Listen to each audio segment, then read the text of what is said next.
Bartholomew Knox, a 62-year-old African-American tech magnate, stood silently in the wreckage of first class aboard a private jet.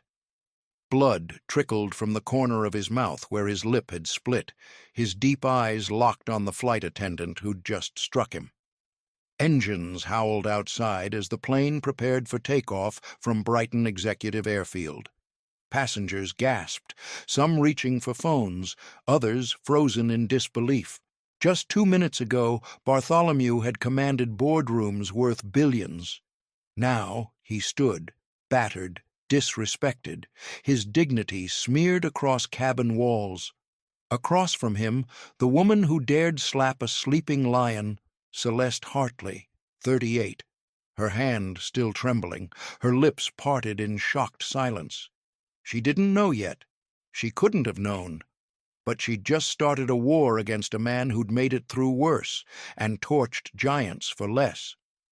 Before we dive in, tell us where you're tuning in from. If you stand for truth and grit over power and prejudice, hit like and subscribe. Because what Bartholomew does next will leave the world breathless.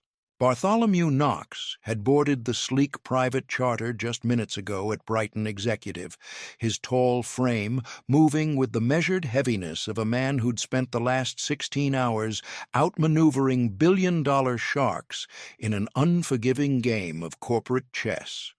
In one hand, he carried a weathered leather satchel. Unassuming, yet inside were documents that sealed a deal worth over $900 million. His salt and pepper curls caught the soft light overhead as he straightened the collar of a worn navy coat, an old favorite that cloaked the truth of who he was. One of the nation's wealthiest entrepreneurs, a self-made king who'd built a tech empire from the back alleys of Eastport City, yet still chose to live in the shadows. First class around him shimmered with ego and excess. Gold watches flashed. Designer shades perched like crowns. No one gave him more than a glance. That's how he liked it. Power without attention, his favorite weapon. He gave a polite nod to a woman draped in a silken shawl, her gaze sliding past him without a second thought. He offered a faint smile to a twitchy 20-something hammering away at a laptop, one of those app-happy types who'd fall over himself if he realized who just sat down. But anonymity had always been Bartholomew's shield, because long before the empire, the money, and the respect, he was just another black boy that the system refused to bet on. The scars of that world still lived under his skin. He settled into seat 2C, sinking into plush leather, his body finally easing as he slipped the satchel beneath his seat with care. His gaze drifted out the window to runway lights blinking like soft stars. For the first time that day, he exhaled. Peace. A rare thing. His thoughts floated toward the bottle of single malt waiting back home in Lenford Heights, his personal sanctuary high above the city skyline. The hum of idle conversation, champagne flutes clinking, rustling of silk and cashmere, it all faded around him like background noise, until a shadow snapped him out of it. A sharp presence loomed beside him. He turned, and there she stood. Celeste Hartley, flight attendant, early 40s, tall, tight-lipped, and every inch carved from corporate ice. Her peroxide blonde bun was wound so tight it looked like it might snap her skull. Her sky-blue eyes scanned him like a threat. Her gaze lingered a little too long on his worn loafers, his aged coat, his brown skin. Her lips pulled tight into a line of disdain, judgment dripping from her before she said a word. She stood the way some officers do, rigid, righteous, unbending. A woman who'd learned to climb by stepping on anyone she deemed out of place. Clearing her throat loudly enough to turn heads, she leaned in slightly, delivering her next words like knives wrapped in etiquette. "Sir, I'll need to see your ticket." Bartholomew blinked. The chill behind her words wasn't new. He'd met it too many times before. but he stayed calm, reaching into the inner pocket of his coat. He pulled out the pristine boarding pass, his fingertips brushing the logo of the elite charter line as he handed it over with a steady hand. "Of course, ma'am," he replied, his voice even and smooth. "I believe I'm in the correct seat." Politeness was his armor, dignity his edge. But as she snatched the pass from his fingers and raised it toward the cabin lights like evidence in a trial, Bartholomew knew this flight was going nowhere near peace. Celeste Hartley's posture stiffened like armor, her heels planting into the aisle carpet as if bracing for battle. She yanked the boarding pass from Bartholomew's fingers, her manicured nails glinting under the overhead lights like tiny daggers. Holding the slip of paper up like damning evidence in a courtroom, her brows arched sky-high as her eyes darted over the print. "This can't be right," she muttered, the disbelief spilling from her mouth louder than she intended. The woman in the silk shawl turned, startled. The kid with the laptop paused mid-keystroke and smirked. A silence tightened around them like a noose, curiosity and judgment crackling in the air like static. Bartholomew leaned back slightly, folding his weathered hands in his lap. Calm, deliberate, anchored, like a lighthouse in a brewing storm. "It's valid," he said softly. "I promise you." But Celeste didn't hear him, or she didn't want to. Her beliefs had calcified long before he stepped on that plane. Her heels clicked furiously as she spun around, tossing a sharp sentence over her shoulder like a blade. "I'll be confirming this with the crew." The words sliced deep, public and shaming. Around him, passengers began murmuring, whispers behind manicured hands and raised glasses. A quiet court of public opinion forming without evidence. Bartholomew watched her march down the aisle, her navy uniform flaring behind her like a flag of self-importance. And something old and unwelcome stirred inside him, a flicker of heat he hadn't felt in years, one he'd buried beneath boardrooms and bank wires. Anger, not because she doubted him, but because she looked at him, just once, and saw nothing but a fraud. The runway outside blurred past the window as the jet began to taxi. He gripped the armrest, knuckles whitening. This wasn't over. Her mistake wasn't just ignorance. It was an insult, and it would cost her more than she ever imagined. Celeste Hartley reappeared moments later, storming down the aisle like thunder in heels. Her face burned crimson, the boarding pass now crumpled in her hand like a piece of trash. Her eyes, bright with misplaced fury, locked onto Bartholomew like a heat-seeking missile. She stopped in front of him, breathing fast, her whole body radiating righteous indignation that had no place in reality. To her, he was still just the man who didn't belong. The passengers sensed it. Eyes turned. Some leaned closer. The cabin had transformed into a stage. Bartholomew turned from the window, calm, steady, as if she hadn't just tried to erase him with a glance. "Is everything in order, ma'am?" he asked, his voice smooth but firm, so disarming it almost sounded like mockery. She didn't respond. Not with logic. Instead, she thrust the ticket at him like it stank. "This still feels off. I don't know how you got this, but I'll get to the bottom of it." Her voice carried, loud enough to paint him a con man in front of the very people who now looked on like spectators at a trial. The woman in the shawl gasped. The laptop kid chuckled. Bartholomew took the pass back, smoothing it over his knee with a quiet grace. His jaw tensed, but his voice didn't rise. "I'm supposed to be here," he said. "You can check again if you must." But she didn't. She wouldn't. Because for Celeste, a man who looked like him, black, aged, understated, simply couldn't be first class. Not in her world. And that refusal, that stubborn refusal to see him for what he truly was, sparked something in her, something venomous. She leaned in, her voice low, breath hot against his ear. "People like you don't fly up here," she hissed. "Not with us. Not in this space." It landed like a slap, though her hand hadn't moved yet. Her words tore through years of silence he'd endured with quiet dignity. All eyes were watching now, waiting for him to break, to shout, to prove her right. But Bartholomew didn't move. He looked at her, steady, controlled, a flicker of something sad in his eyes, deep and worn.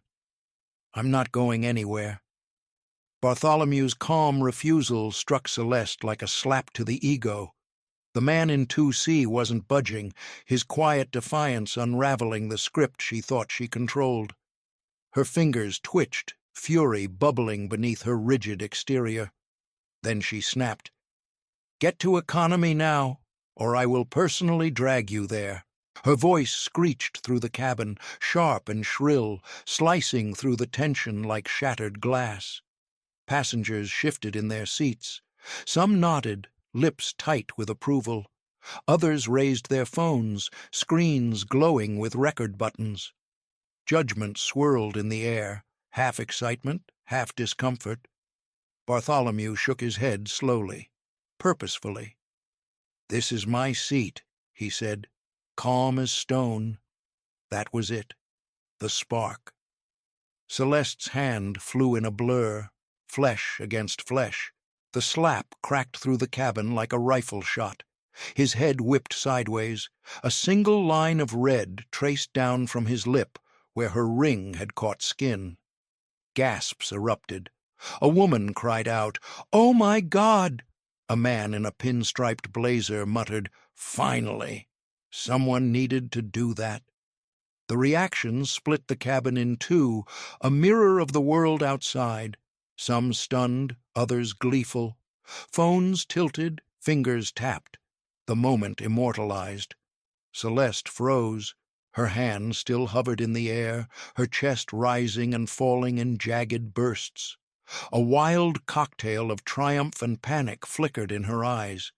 And then, doubling down, like a gambler who couldn't stop, she barked, "You're being disruptive. Security is on the way." She twisted her own assault into his fault, clinging to authority that had just crumbled in her grip. Bartholomew touched the corner of his mouth, his fingers coming away slick with blood. But his eyes never left hers. Not angry, not yet, just cold, still. A silence that chilled her spine. She backed away, fumbling for her headset with trembling hands. "We've got an incident in first class," she called. "Get security, now." Her voice cracked beneath the urgency, painting him as a threat, a trespasser, a danger. The cabin buzzed louder, some passengers cheering, others whispering behind raised hands. "He's dangerous." That was too much. Film everything. Bartholomew didn't move. His hand dropped from his face. The blood glistened on his palm. And still, those eyes, focused, piercing, calculating, a predator's patience. Celeste thought she'd won, that she'd put this stranger in his place, but she didn't realize she hadn't just slapped a man, she'd awakened something far greater, a billionaire with nothing to prove and everything to take back. The message went out in silence. Bartholomew Knox's fingers tapped a single line to his assistant, 6 words that set a long-planned play into motion. A chess move worth 9 figures, months in the making, now unleashed not in a boardroom, but from the blood-specked seat of a private jet. He slid the phone back into his blazer, lips pressed into a hard line, saying nothing. Let Celeste rage. Let her think she still held the reins. Her ignorance wasn't just noise, it was a noose she was tightening all by herself. She didn't notice the shift, didn't feel the storm beneath the floor. All she could see was the man she was determined to break. Her fists clenched, Her voice cracked like a whip as two security guards in slate-gray uniforms stepped into the aisle, faces carved from concrete. "He doesn't belong here," Celeste barked. "Coach or off. I don't care which."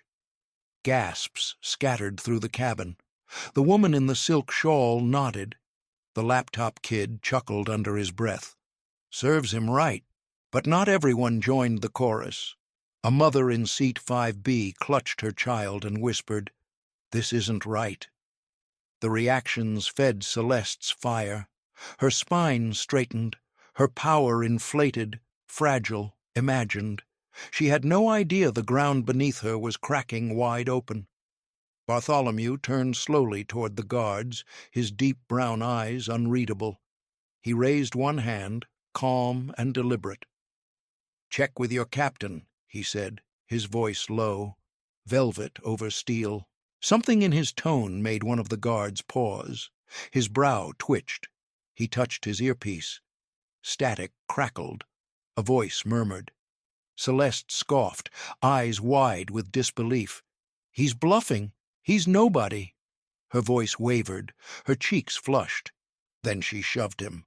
Hard. Her hands dug into his blazer, pushing him toward the aisle. "Move!" The crowd erupted. Some clapped, some gasped. Others just held up their phones, recording a moment no one could pretend didn't happen. But before anyone else could move, the pilot's voice cut through the cabin, firm, final. "Security, stand down. Return to your posts. We're proceeding to runway." Silence followed.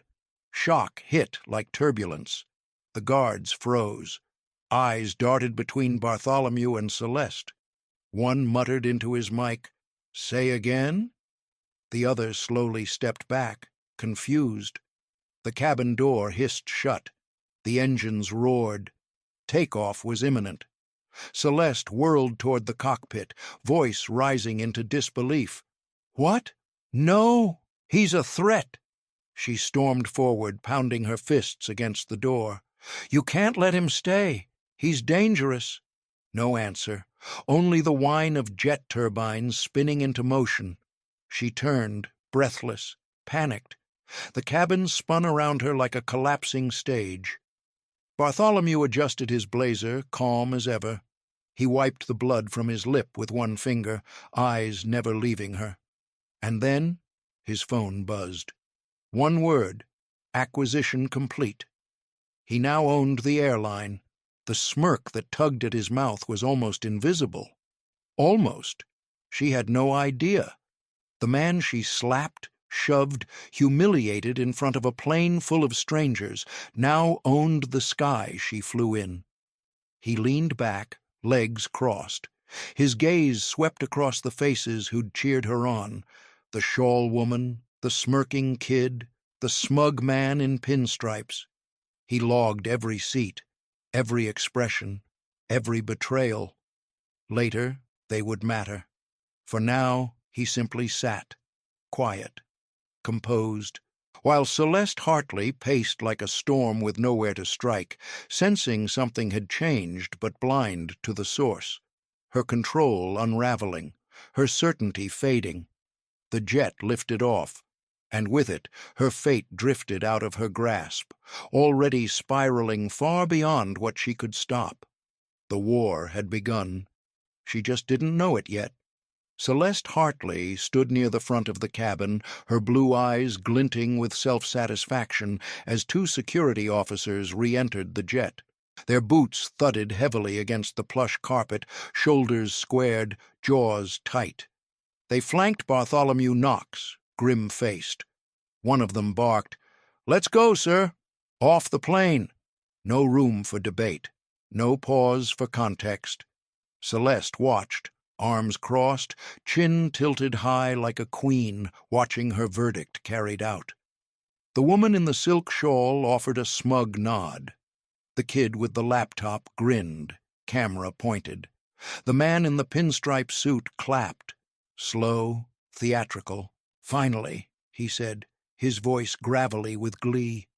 To them, this wasn't just justice, it was theater. Bartholomew rose slowly, his movements deliberate, like a man in control of every second, even as the world tried to paint him as powerless. His dark eyes scanned the cabin one last time, landing on Celeste for a single, silent beat. He didn't glare. He remembered. Satchel in hand, he walked the gauntlet of strangers with heads turned and phones raised. Some passengers jeered, others hissed insults under their breath. One shouted, "You should have stayed in the back." Cameras flashed like lightning in a storm. In Seat 5B, a little boy whispered to his mother, "Why is everyone so mad?" She didn't answer. She just looked away. Bartholomew stepped onto the jet bridge. Cold air met his face, but it didn't faze him. His phone buzzed with a message. He didn't even check it. His mind was already working. What they thought was defeat was kindling. Back inside the plane, Celeste basked in her illusion of triumph. She leaned toward her co-worker, a wiry man named Theo, with a nervous tic that made his left eye twitch. "Told you I'd handle it," she said with a proud smirk. "Put that clown back in his place." Her laugh cut through the silence like broken glass. Theo gave a weak chuckle, eyes darting toward the closed cabin door, the sound of the engines fading. He wasn't sure anymore if they'd won, or just lit a fuse. Outside, beneath the lights of Langford International, Bartholomew met with his legal team. 3 attorneys in razor-cut black suits stood waiting, their briefcases gleaming. At the center was Carla Baines, her long braids pulled into a fierce knot, her eyes sharp enough to draw blood. She handed him a tablet without a word. Complaints filed, discrimination, personal injury, corporate negligence, and we have video, multiple angles. That slap, that shove, her exact words. It's all there. Bartholomew nodded, jaw tight as he skimmed the document. A $10 million demand. Filed, real, weaponized. The internet was already catching fire. Hashtags sparked across platforms. Justice for Knox. Flight from hell. Fire Celeste news sites picked it up within minutes.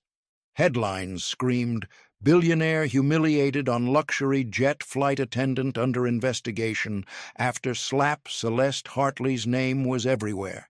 Screens filled with a frozen frame, her hand mid-air, his face turned, blood beginning to bloom. A still image that would follow her forever, though she didn't know it yet. Not yet. Back on the ground, she strutted into the crew lounge, heels clicking like victory drums. Her uniform wrinkled, her hair fraying, but her ego was ironclad. She kicked off her shoes, poured a bitter cup of coffee, and scrolled through her feed. The first wave of praise had already arrived. Hero flight attendant stands her ground. Powerful woman puts arrogant passenger in his place. She laughed, tapping out a message to a friend. Some old dude tried to flex. I shut him down hard. She didn't see the tsunami brewing behind the screen. Not until her phone buzzed. A clipped voice. "Celeste, we need you in the main office. Immediately." It was HR. She rolled her eyes, sighing. Probably more paperwork crap. She tossed the phone into her bag, shoulders square with confidence. She still thought she'd won. She still believed this was just another day she walked away in control. She didn't know yet. Bartholomew hadn't been ejected. He'd been released. And outside, in a glass-walled office high above the runway, he stood beside Carla, watching her crumble from afar. Her team already had a full dossier on Celeste Hartley. Old complaints, whispered rumors, missed red flags. Bartholomew's phone buzzed again. Stock alerts. Down 5%. Investors spooked. His name dragged through trending hashtags. Still, he stood tall. "This is just the beginning," he said quietly. "She doesn't know who she's dealing with." Bartholomew Knox stood still as stone, the skyline of Lenford Heights stretching behind him like a crown he'd reclaimed. His calm exterior masked the fury simmering just beneath, now weaponized into a lawsuit that was only the beginning. This wasn't a personal vendetta. It was war, and Celeste Hartley had no idea the first strike had already landed. She strode through the lobby of Vanguard Air's regional headquarters, heels clicking hard against worn linoleum. Her blonde hair was pulled back into a messy bun, her uniform still wrinkled from the flight, her expression a blend of stubborn defiance and growing dread. The HR summons echoed in her head, but she brushed it off. She expected a warning, maybe a formal slap on the wrist. Certainly not what was waiting behind those frosted glass doors. Still riding the high of her so-called victory, she walked into the office with a smirk, replaying the moment they escorted Bartholomew off the plane. Her handprint, his silence, the cheers, it all looped like a highlight reel in her mind. Across the table sat Lana Reese, the HR rep, clipboard in hand, jaw tight, her curls pinned into a precise bun. She didn't flinch, didn't smile. Her voice came flat, cold. "Celeste, effective immediately. You're suspended, pending a full investigation." The words hit like a freight train. Celeste blinked, then scoffed, then slammed both palms on the table. "Suspended? For what? I did my job. That guy was a problem." Her voice shrieked down the sterile hallway. But Lana didn't flinch. "There's video, there are witness complaints, and there's audio." Her tone didn't rise. It didn't need to. It held the weight of something final. Celeste's world tilted, but she refused to fall. Not yet. She stormed out of the room, heels pounding like war drums, her heart pounding harder. Her phone vibrated with texts. She didn't look. Instead, her mind locked into defense mode. Rally the crew, control the story. She wouldn't go down alone. Meanwhile, high above the city in a glass-walled penthouse, Bartholomew had traded his rumpled blazer for a crisp charcoal suit. His lip still bore the scab from Celeste's slap. But now, he didn't just own the moment. He owned the airline. Carla Baines stood beside him, tablet in hand, voice cold steel. "Vanguard's officially yours, and we've started the purge." Her fingers tapped the screen. One by one, names fell. The captain who did nothing during the slap, Tom Harrow, gone with a single line of code. A dismissal email sent. Badge deactivated. His silence had cost him everything. Bartholomew's voice was quiet, almost gentle. "Audit every employee, top to bottom. Start with crew, find patterns, pull footage. I want names." And they moved, fast. His team sweeping through flight logs, complaint records, disciplinary files. A net tightening around Celeste's world. She couldn't see it yet, but it was already too late. Back at the crew lounge, Celeste paced like a general losing ground. She gathered her closest allies, what few she had left.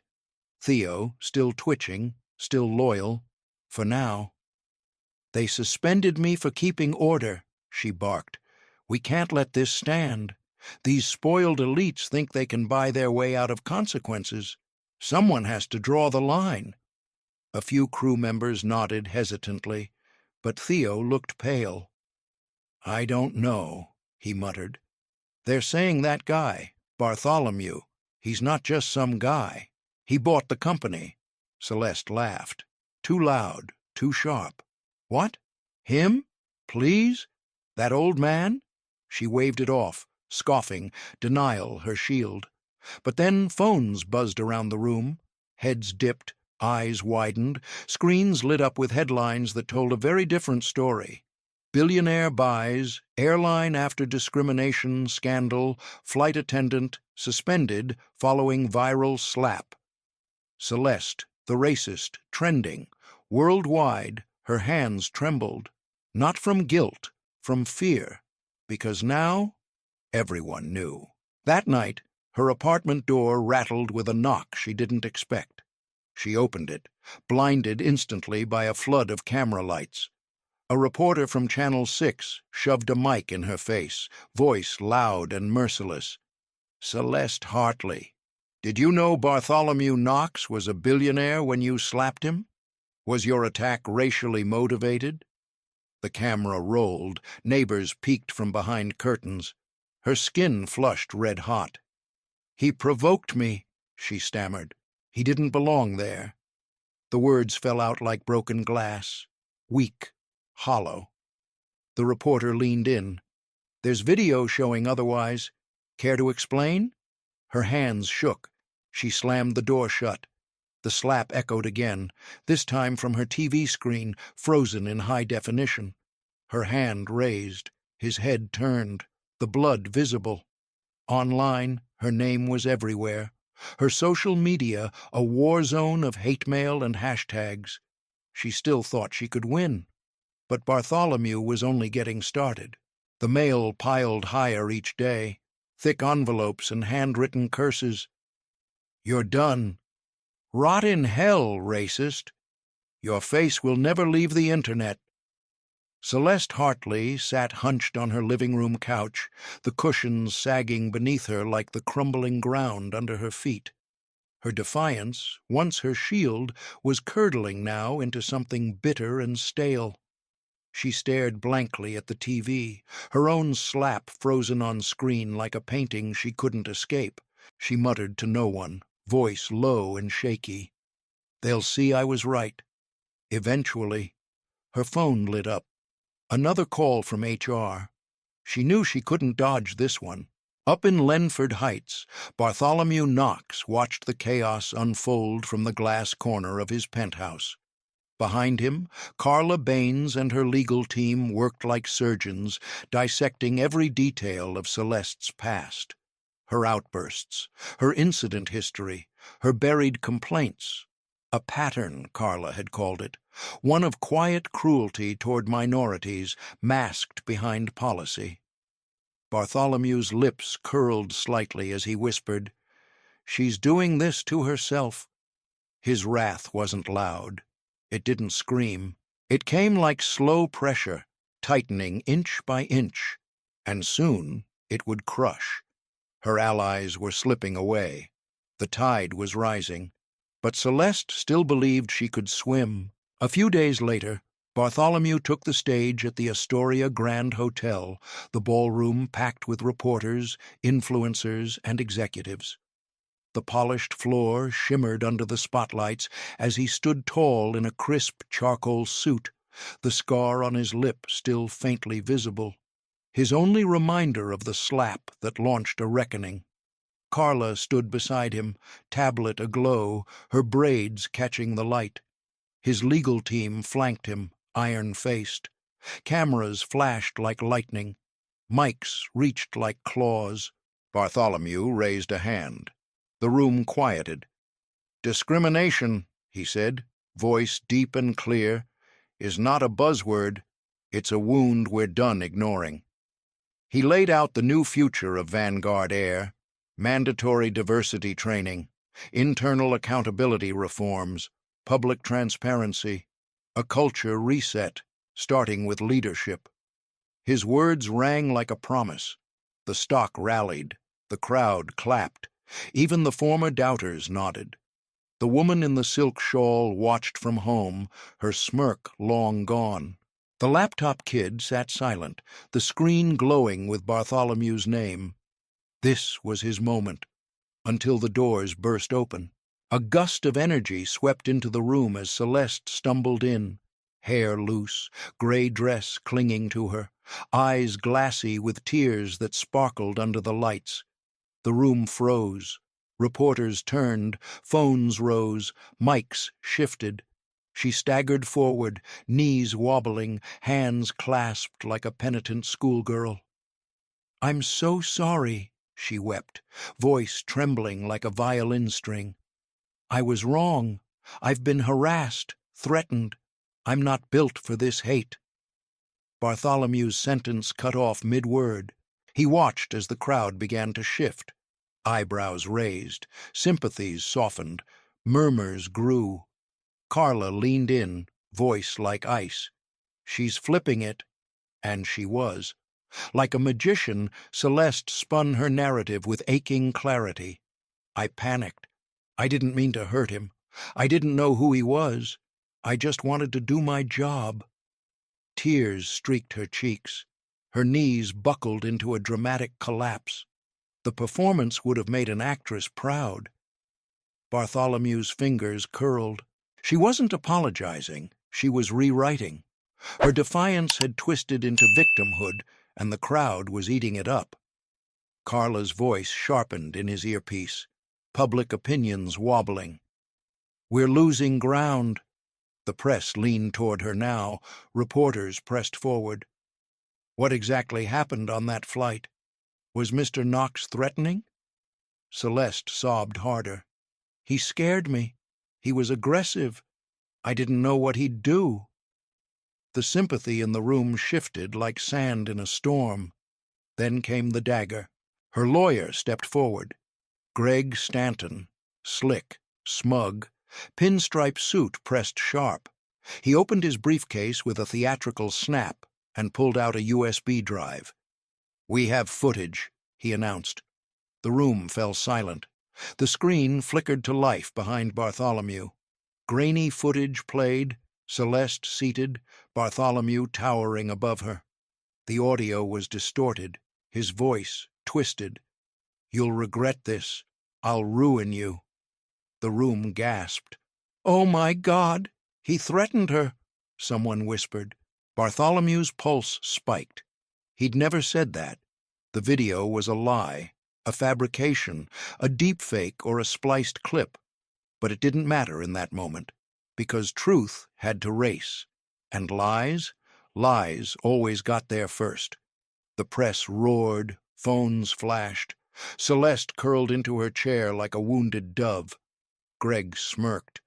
This was self-defense. She acted under fear. Bartholomew froze, publicly framed as a villain in the very moment he thought he'd won. The slap, the headlines, his reforms, all sinking beneath a wave of crocodile tears and a single doctored clip. The video was a lie, twisted, spliced, manufactured. Footage from the laptop kid, edited, doctored, weaponized.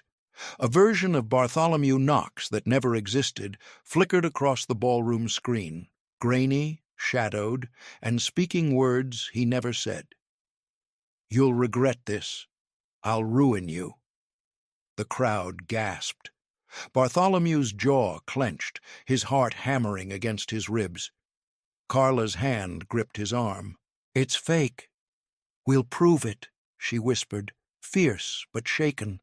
But her voice was drowned in the uproar. Reporters swarmed, shouting questions. "Mr. Knox, did you threaten her? Is this why she hit you? Are you the aggressor here?" He stood silent, the truth bottled in a moment too loud to hear it. The silence cost him. His stock plummeted 10 points in under 7 minutes. And across the room, through a sheen of crocodile tears, Celeste Hartley smirked. Just a flicker, a shadow beneath her pity mask. It was all she needed. Her trap had worked. Her setup wasn't reaction, it was strategy. A chess move he hadn't anticipated. And now the forged clip tightened around his throat like a noose. The press turned. Public opinion flipped. Carla's team reeled, muttering, "We didn't see this coming." Neither had he. Bartholomew stood, exposed. A titan recast as villain in a narrative she'd rewritten. He wasn't just losing the room, he was losing the narrative. His calm hardened. He watched her with the eyes of a man learning. Her game was bold, but her lie was a spark. He'd turn it into an inferno. Not tonight, but soon. Later, in the still of his penthouse, Bartholomew sat slumped in a leather chair, the skyline of Lenford Heights stretching far beyond the glass. His charcoal suit hung open, his scabbed lip stung from the cold. He stared at the tablet in his lap, stock graphs bleeding red. Vanguard's value, his empire, shedding billions on the back of a lie. Carla paced behind him, her braids swinging with every step. We're debunking it, but slow. People believe her. They're eating it up. Bartholomew rubbed his temple. The press conference was still ringing in his ears, the gasps, the doubt, Celeste's sobs and Greg Stanton's polished lies. His reforms, drowned in her performance, his image, weaponized against him. She's not stopping, he muttered. The fire she lit was burning faster than he could stamp out, and he had no idea it was about to explode. Across town, Celeste huddled in the back corner of a rundown diner, her gray dress replaced with jeans and a hoodie. Her blonde hair was hidden under a faded cap. Her eyes, however, still glinted with mania. Greg sat across from her, his pristine pinstripe suit comically out of place among chipped mugs and grease-stained menus. He slid a folder across the sticky table. Counterclaims are in. Emotional distress, workplace retaliation, 20 million. Celeste flipped through the pages with trembling hands, her adrenaline humming like caffeine in her veins. This wasn't desperation. It was reinvention. Her suspension, the death threats, the online hate, spun into trauma. She tapped the table with one finger. He thinks he's untouchable. We'll bury him. Greg didn't blink. He won't see it coming. But even that wasn't her endgame. Her next call was to Victor Hayes, a former cop, built like a brick wall, buzz cut, rap sheet, rage issues. The line crackled as his gravel voice answered. "You want him scared?" he rumbled. "Done." Celeste didn't speak. She only nodded. She'd crossed a line and didn't care. Her lawsuit was the distraction. Victor was the blowtorch. Hours later, Bartholomew's penthouse shattered with noise. Glass exploded inward. Doors splintered. Victor and two masked men stormed inside like a wrecking crew. Their gloves gleamed. Bats swung. Shelves toppled. Art crashed to the floor. Spray paint hissed across white walls. "Go back where you came from." The stench of malice hung thick. Photos of Bartholomew's rise, torn, his bourbon shattered, his legacy defaced. Victor's voice growled through the chaos. "This is for Celeste." His fist slammed into the drywall, cracking it to the studs. Outside, in a van below, tabloid cameras clicked wildly. Someone had tipped them off. The footage would hit the internet before sunrise. Bartholomew's sanctuary was no longer safe. Bartholomew Knox watched from a hidden safe house as chaos unfolded. News broke fast. Billionaire's home vandalized. The footage hit every screen, walls splashed with racist slurs, family portraits shattered, a bottle of rare bourbon smashed on marble tile. Bartholomew didn't flinch, but his empire did. Sirens howled in the distance. Carla's voice cut through the tension like a blade. "They're escalating.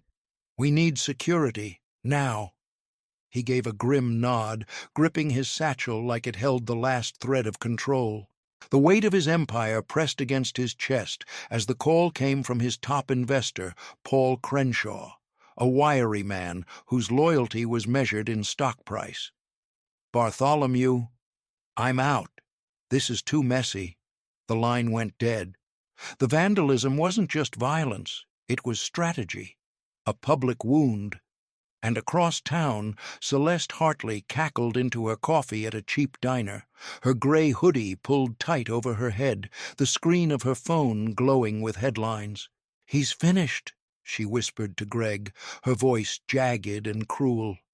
Her phone buzzed. A message from Victor. "It's done. He's running." She laughed. A brittle, dangerous sound. What she didn't see was the storm gathering behind her smirk. Bartholomew wasn't retreating. He was reloading.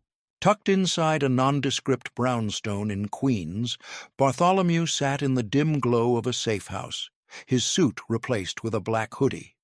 His frame was still tall but hunched, war-torn and patient. The wreckage of his penthouse played on loop in his mind.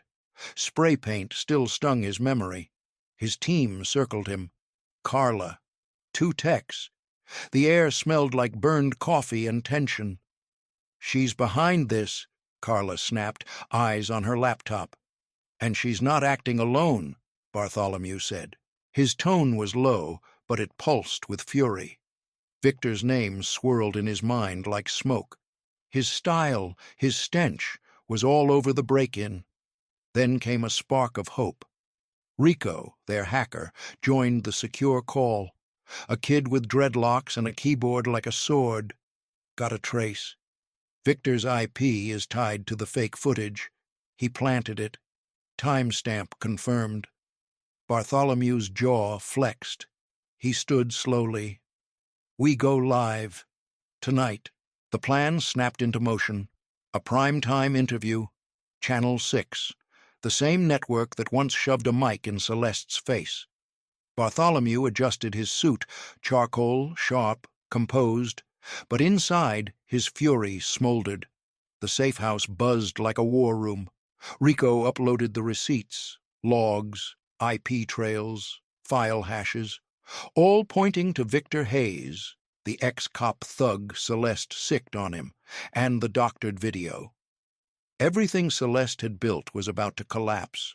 Under studio lights, Bartholomew stood beside anchor Lena Marks, her gaze fierce, her posture precise.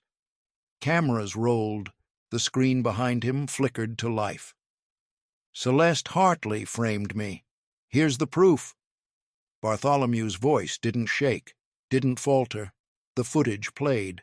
Rico's digital trail glowed behind him, Victor's name in bold. "He edited the footage. He planted the fake audio. He broke into my home. He doesn't work alone." The studio gasped. Viewers at home leaned in.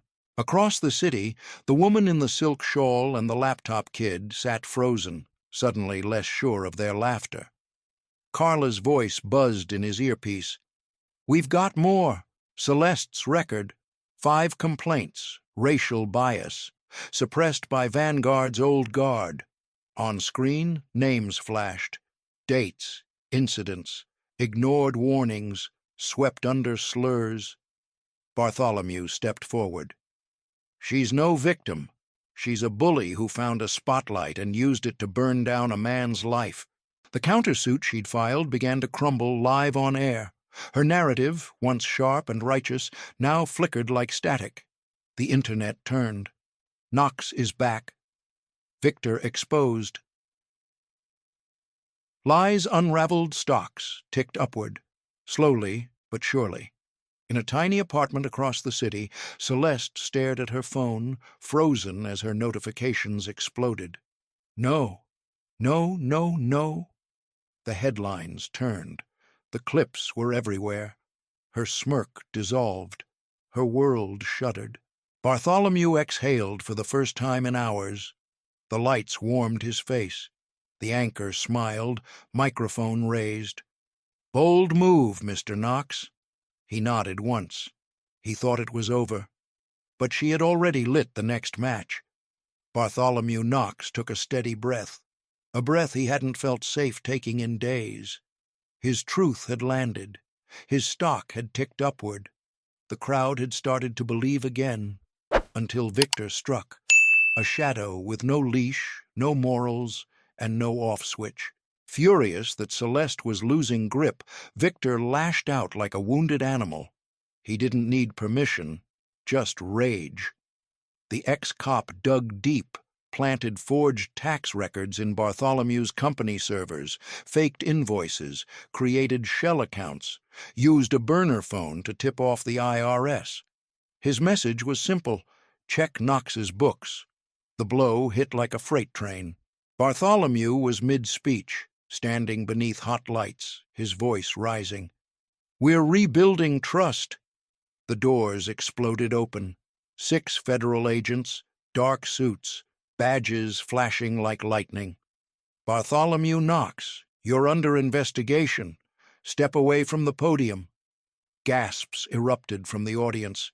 Cameras zoomed, microphones trembled. The studio anchor choked on her words. "What's happening?" Bartholomew froze, then lowered his mic. Cuffs clicked. Cold metal bit into his wrists. He didn't resist. Celeste Hartley, watching from a friend's apartment, dropped her phone. Her mouth parted. Her whisper was raw. "Victor, what did you do?" Her shock was real. He'd gone off script. The studio dissolved into chaos. Reporters shouted. Security fumbled. Carla screamed over the noise, "It's a setup! This is staged!" But her voice drowned beneath sirens and shutter clicks. Bartholomew's victory collapsed around him. His rally turned to ruin. Victor's sabotage didn't just bruise, it buried. Celeste's countersuit no longer mattered. Her thug was her undoing. The war had become a monster neither of them could ride. The agents dragged Bartholomew through the crowd, his suit wrinkled, his eyes wide at first, then narrowing. Realization hit hard. This wasn't just about her anymore. Victor had turned on everyone. That night, Bartholomew sat on a cold metal bench in a downtown holding cell. His charcoal suit had been traded for an orange jumpsuit. His 62-year-old frame sagged with fatigue. His wrists were raw. He glared at the peeling paint. The IRS ambush still flashed in his mind. Live cameras, the gasp of betrayal, the sting of tight cuffs. Victor's frame job had been flawless. Millions in offshore accounts, detailed fake ledgers, emails forged to implicate him in fraud. His empire cracked. Clients bailed. His stock nosedived. And now here he sat, just another body behind bars. The guards weren't better than the setup. One, named Brody, squat and sneering, lost Bartholomew's bail paperwork. "Oops, guess you're staying, big shot." The other, tall with a jagged scar, banged his baton on the bars. "Thought you were king, huh? Not here." They skipped his meals, ignored his water requests. Their smirks carved into his patience. This wasn't justice. It was punishment, prejudice with a badge. He walked the length of the cell, 6 steps forward, 6 steps back, over and over, his calm frayed with every mocking word. But his mind never stopped working. Her slap had started this. Victor's fists had escalated it. And now he needed a way out. Across the city, Celeste lounged on a torn couch, her hair a wild tangle, her jeans stained, and her eyes sparkling with something sharp and twisted. She scrolled her phone as headlines blared. "Bartholomew Knox arrested tax fraud allegations. Rock vanguard, heir from hero to handcuffs." Her laugh was cruel and broken. She dialed her burner. Victor answered with a guttural chuckle. "He's toast." Her lips curled. "Good. Leak the footage." She didn't mean that footage. She meant the one from lockup. Within hours, it was everywhere. A leaked video. Bartholomew, slumped in a cell, hands cuffed, guards looming, the angle distorted, the captions biased. "Carter cage, Chaka fraud exposed." Knox locked. Celeste's post was the first. Look at him now, where frauds belong. The internet devoured it. The woman in the silk shawl retweeted, "Knew he was shady." The tech bro chimed in, "Finally, accountability." Her victory was a drug. She gulped it down, blind to its poison. She had forgotten one thing. Victor wasn't a tool. He was a match. And now the fire was beyond her reach. Celeste Hartley thought she was untouchable. Victor had become her shadow and her sword, his rage, her weapon. The jail clips of Bartholomew had become her crown jewel, her digital trophy. She paraded them like medals, smirking, reposting, laughing. But she didn't know she'd lost him. She didn't see the line he'd crossed. And now her monster had slipped the leash. In the cell, Bartholomew Knox sharpened his rage into strategy. Days bled into nights. Brody spat through the bars. "Your money's no good here." Scar slammed his baton against the bench as Bartholomew slept, taunting, "Still feel powerful now?" His body weakened, his stomach roared, but his will? Iron. He traced the crack in the wall with steady fingers. A plan was forming. "One night," he whispered to the janitor. Jasper, a wiry teen with tired eyes and an attitude, one who hated the guards more than he feared the rules. 50 grand. I need a phone." The kid didn't speak, just nodded. The next night, a burner slid under the bars. Bartholomew's thumbs flew. To Carla, "Sting Victor. Now." It was a lifeline tossed in a storm. His team jumped to action. Rico's code raced, traffic cams hacked, digital trails revealed. There, clear as sunlight, Victor planting more fake evidence. A briefcase in Bartholomew's office, fingerprints, a frame job documented. Carla's voice crackled through the burner. "We got him. Bail's coming." The judge signed off. By dawn, Bartholomew walked free. His jumpsuit shed, his suit rumpled, but his spine straight. Carla met him on the curb, her smile sharp. Victor screwed her. Hard. He didn't smile. He nodded once. This wasn't a return. It was a resurrection. First stop, Celeste's hideout. Her location leaked by Rico, pulled from a blurred photo posted by one of her clueless friends. He knocked. Hard. The door creaked open. Her face paled. "You." His eyes were cold steel. "Caught your boy planting lies." Her lips trembled. "You'll never win. They hate you now." It was a weak laugh, a dying spark. Then, gunfire. Victor's truck roared down the street, bullets slicing through windows. Bartholomew tackled Celeste, glass raining as they hit the floor. She screamed, voice raw and terrified. "What the hell is happening?" Blood dripped from a graze on her arm. Her jeans soaked red. Victor's growl echoed from outside. "You're both done." His silhouette loomed in the shattered doorway. Shotgun raised, pumped. A betrayal neither of them saw coming. Bartholomew's eyes scanned the room, fast and focused. He grabbed a fallen lamp, hurled it at the door. It shattered. Victor flinched. In that second, Bartholomew pulled Celeste behind the couch. She was heaving, her mask shattered.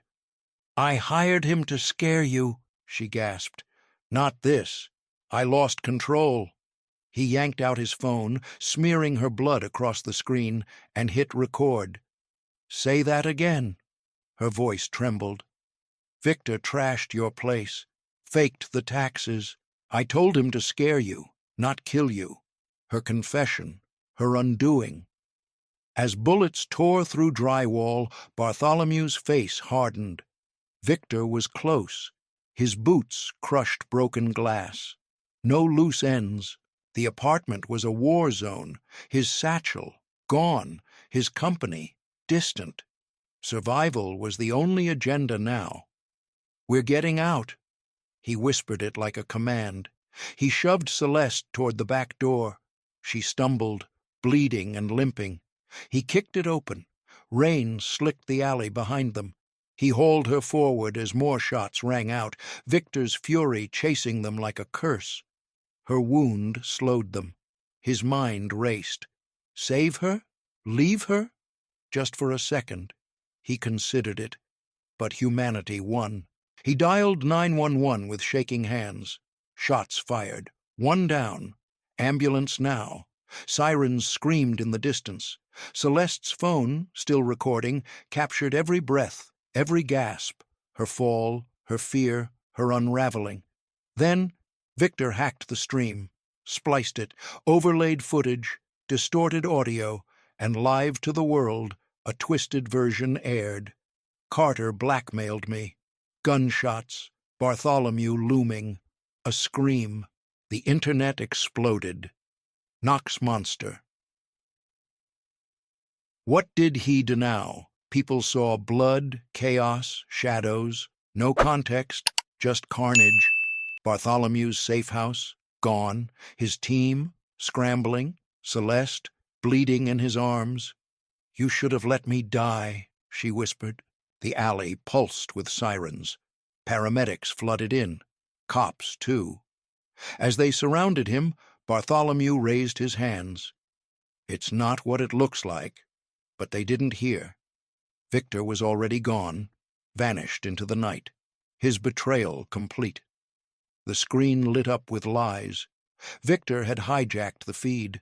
Celeste's panicked confession, twisted, spliced into a damning falsehood, her voice overlaid with trembling words. Knox blackmailed me. Gunshots, screams, his silhouette imposed. Millions watched the doctored chaos unfold. Knox Monster trended again, brutal and fast. The woman in the silk shawl gasped, "He's unhinged." The laptop kid tweeted, "Told y'all, dude's evil," and the city ignited. Riots in Lenox Square, windows shattered, bricks flew, sirens screamed. Justice for Celeste chanted in the streets. Bartholomew's act of mercy, shielding her from her own thug, now recast as an attack. In the alley, blood pooled around her. Celeste's voice trembled. "You should have let me die." Paramedics burst in. Her pulse? Faint. Cops stormed the scene, guns drawn. Bartholomew stood slowly, hands raised. It's not what it looks like, but the sirens swallowed his truth. Victor vanished, a ghost in tire smoke, his betrayal complete. Celeste's confession should have cleared Bartholomew, but twisted by Victor, it became another nail. Her hired thug, her lie, but the noose landed around Bartholomew's neck. The war had spun out of her hands. Now it devoured them both. She bled on a stretcher. He was cuffed in the rain. Their fates tangled in a story neither fully controlled. Bartholomew vanished into the shadows of Queens, his hoodie soaked, his suit, a torn relic, stuffed into a dumpster behind a pawn shop. His lungs burned. Sirens echoed blocks away. He slipped into a basement dive bar under a blinking neon sign. The bartender, a scarred vet named Sully, just nodded. No questions, just silence. Bartholomew slumped in the corner, mind racing. Victor was loose. Celeste was critical, and his name burned like rot across headlines. His empire? A ghost town. Clients fled, stock cratered. His safe house? Breached. His team? Scattered. Only one voice kept him grounded. Carla's text. "Lay low. We're hunting Victor."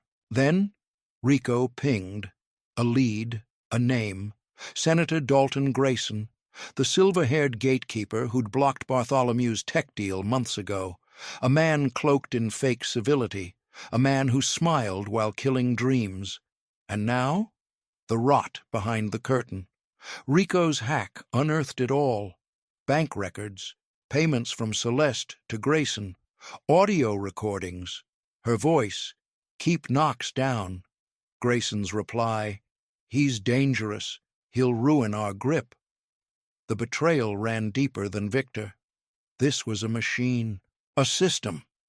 Bartholomew's eyes narrowed. "Get it to Carla," he said. A whisper sharp enough to cut through bone. The bar's TV blared riot footage, his name dragged through mud, his face a monster's mask. The streets burned in his name, but his resolve was steel. The war's root had shown itself. Grayson. He was the weed. Bartholomew was ready to rip him out.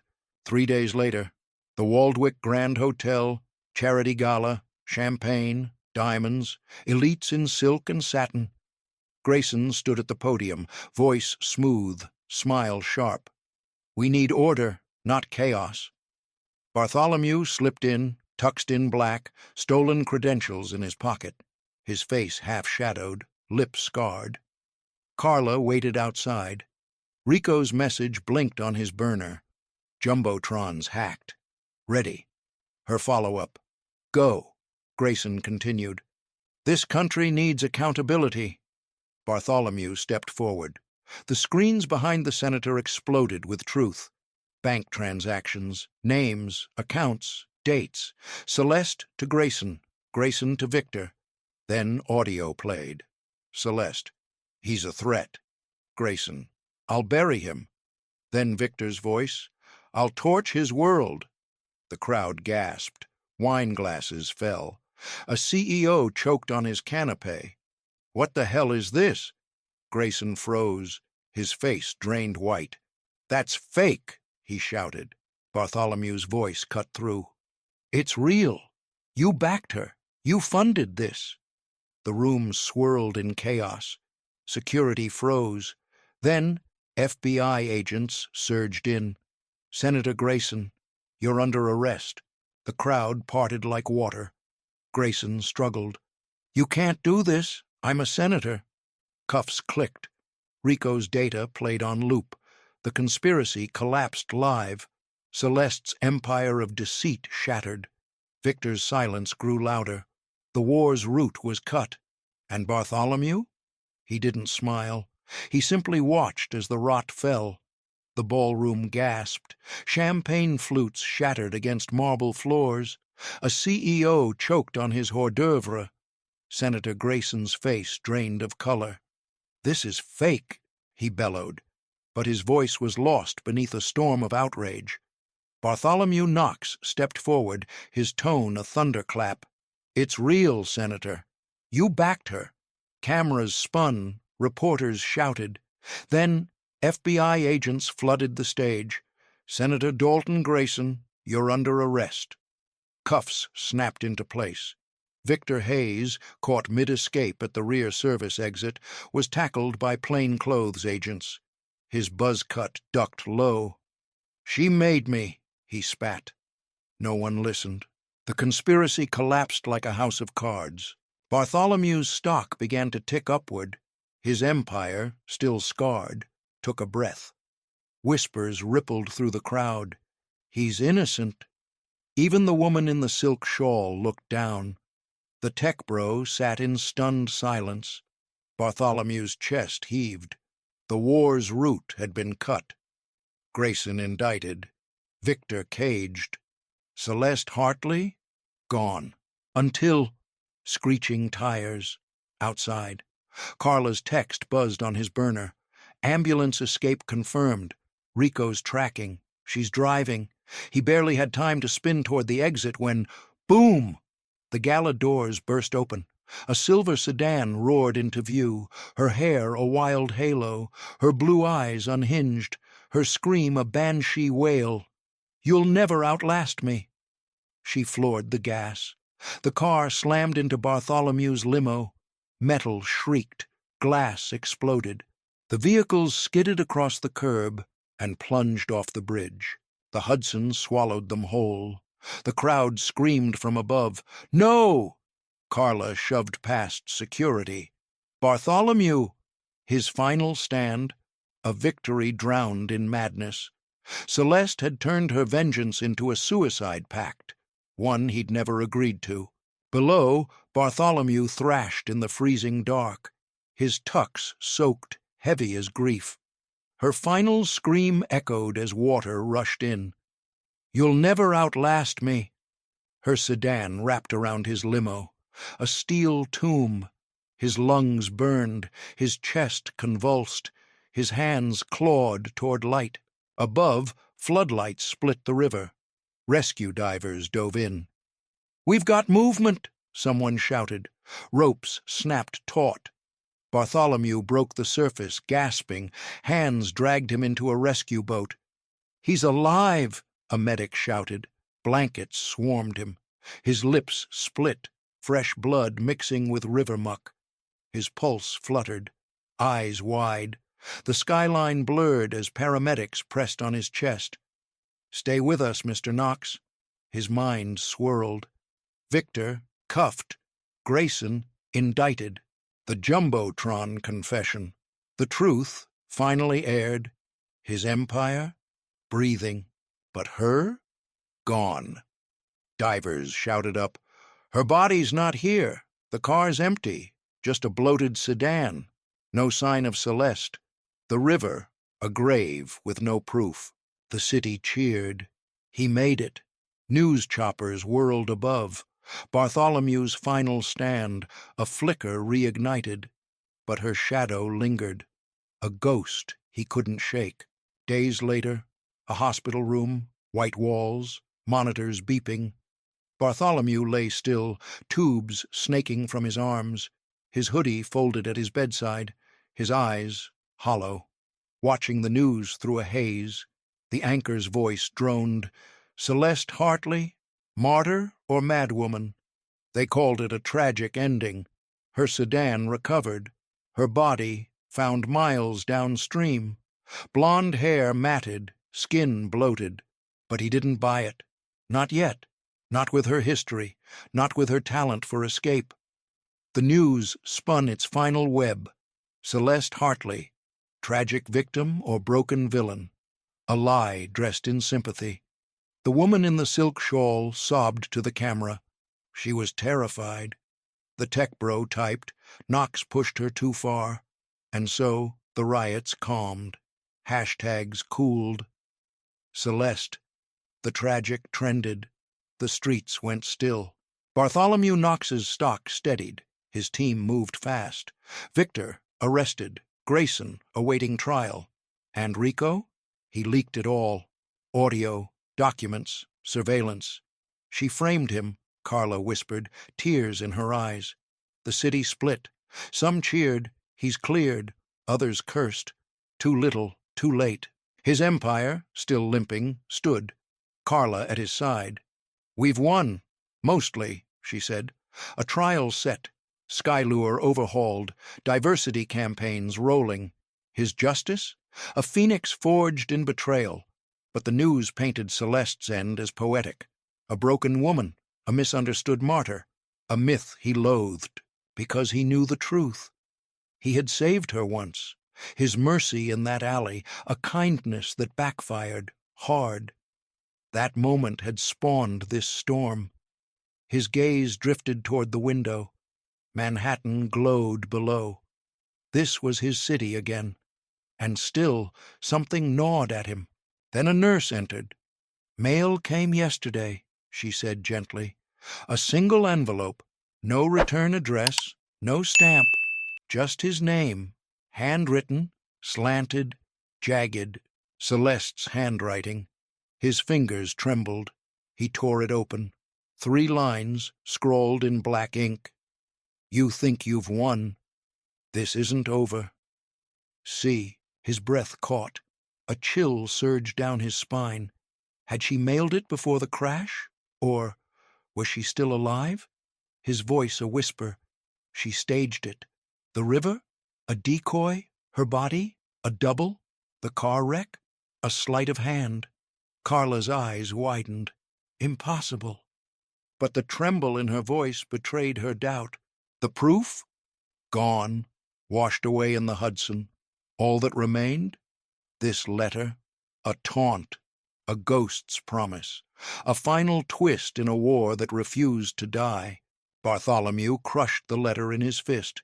Its edges curled with flame as he dropped it into the steel trash can by the window. He watched it burn. No fear in his eyes. Only fire. "Let her come," he growled. A challenge, his voice low and cold. The hospital? A fortress he'd leave behind? His empire? Rising? Her shadow? A whisper he'd bury. If she dared return, he'd be ready. The slap that started it all? Now a scar on a city. On him. On her. On everyone who cheered or judged or filmed or looked away. The war had carved them both. But he survived. And if she was alive, he'd end it. Properly.